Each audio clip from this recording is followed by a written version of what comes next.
SS ओरैंग मैदान, एक भूतिया जहाज की सबसे डरावनी और रहस्यमयी दास्तान। समुद्र की गहराइयों में सिर्फ पानी नहीं होता, वहां अनगिनत कहानियां भी दबी होती हैं। ऐसी ही एक कहानी है एसएस ओरैंग मैदान नामक जहाज की, जिसे अब तक का सबसे डरावना और रहस्यमयी समुद्री हादसा माना जाता है। ये सिर्फ एक हादसा नहीं था, ये एक ऐसी घटना थी जिसने विज्ञान, तर्क और समझ को भी चुनौती दी। घटना की शुरुआत 1947 या 1948 में, साल को लेकर भी मतभेद है। मलक्का जलसंधि, स्ट्रेट ऑफ मलक्का से गुजर रहे कुछ जहाजों को एक बेहद अजीब और डरावना एसओएस मैसेज मिला। All officers including captain dead, possibly whole crew dead. सभी अधिकारी और कप्तान मृत हैं, शायद पूरा दल मर चुका है। इसके बाद कुछ सेकंड रुककर दूसरा मैसेज मिला, आई डाई, मैं मर रहा हूं। इसके बाद रेडियो शांत हो गया।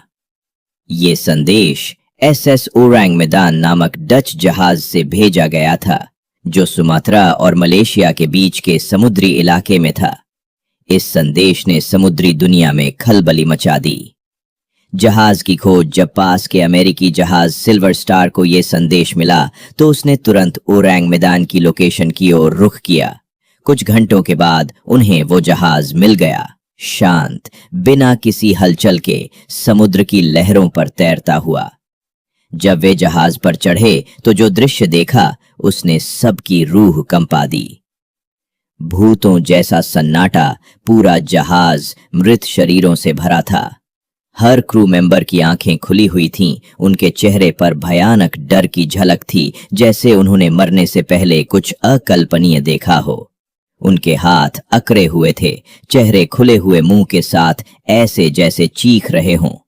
कप्तान भी ब्रिज पर मरा पड़ा था, वायरलेस ऑपरेटर अपनी कुर्सी पर मृत था।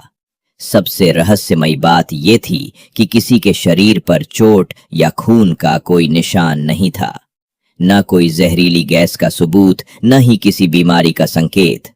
सब ऐसे मरे थे जैसे किसी अज्ञात शक्ति ने उन्हें एक झटके में खत्म कर दिया हो। मौसम बिल्कुल साफ था, जहाज को कोई बाहरी नुकसान नहीं था और इंजन बंद था। रेडियो ठीक काम कर रहा था, लेकिन कोई जवाब नहीं था। विस्फोट और तबाही। सिल्वर स्टार के लोग जैसे ही एसएस ओरैंग मैदान को